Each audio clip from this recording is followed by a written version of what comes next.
Halo, saya Linta Aidianingrum dari kelas manajemen B. Pada video ini, saya akan membahas isu ekonomi makro terkini, yaitu pergerakan nilai tukar rupiah terhadap dolar Amerika Serikat di Indonesia.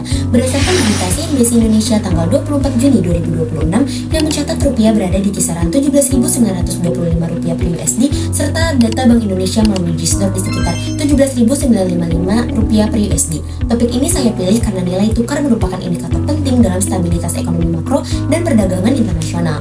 Pada perdagangan di pasar valuta asing Indonesia, rupiah mengalami depresiasi terhadap dolar Amerika Serikat pada tanggal 24 Juni 2026. Depresiasi ini berarti nilai rupiah melemah sehingga diperlukan lebih banyak rupiah untuk mendapatkan 1 dolar AS. Pergerakan ini terjadi di Indonesia pada pasar keuangan domestik di tengah penguatan dolar AS secara global, dinamika arus modal internasional, serta ketidakpastian ekonomi dan geopolitik global.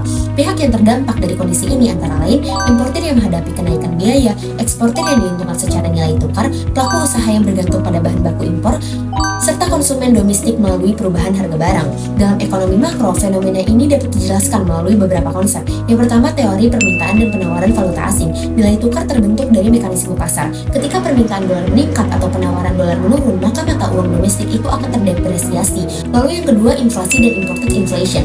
Depresiasi rupiah itu dapat menyebabkan kenaikan harga barang impor yang kemudian memicu imported inflation. Hal ini terjadi terutama pada bahan baku industri, energi, dan barang konsumsi impor. Yang ketiga, interest rate parity dan arus modal internasional. Perbedaan suku bunga antar negara memengaruhi pergerakan modal. Ketika suku bunga negara maju lebih menarik, modal cenderung keluar dari negara berkembang sehingga memberi tekanan pada nilai tukar. Lalu yang keempat, sistem nilai tukar Indonesia. Indonesia menerapkan sistem nilai tukar mengembali terkendali atau managed floating exchange rate, di mana nilai rupiah ditentukan oleh pasar namun tetap dijaga stabilitasnya melalui intervensi Bank Indonesia. Dampak depresiasi rupiah dapat dilihat dari berbagai sektor. Yang pertama, masyarakat dapat mengalami kenaikan harga barang akibat inflasi impor. Pelaku usaha menghadapi kenaikan biaya produksi terutama bahan baku impor. Pemerintah perlu menjaga stabilitas inflasi dan nilai tukar melalui kebijakan moneter dan fiskal. Tenaga kerja dapat terdampak secara tidak langsung melalui perubahan aktivitas produksi dan investasi.